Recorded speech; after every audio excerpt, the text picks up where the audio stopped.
তোমাদের নাচ দেখে গান শুনে আমি খুবই আনন্দিত। এই নাও তোমাদের বকশিস। এবার তোমরা বিশ্রাম কক্ষে যাও। সেনাপতি, আগামীকাল প্রত্যুষে সারা রাজ্যময় ঘোষণা করে দেবে যে এখন হতে বাগদাদের মন্ত্রী হয়েছে লোকের বাসা।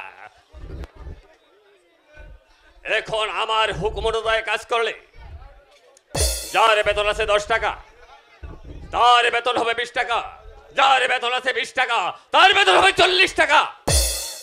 আর এই প্রজাদের কাছ থেকে খাজনা অর্ধেক করে নেওয়া হবে। জাহাপনা, সেজন্য আপনাকে আর ভাবতে হবে না জাহাপনা। আমি আগামীকাল তুলিকে সারা রাজ্যময় ঘোষণা করে পাঠিয়ে দিচ্ছি জাহাপনা।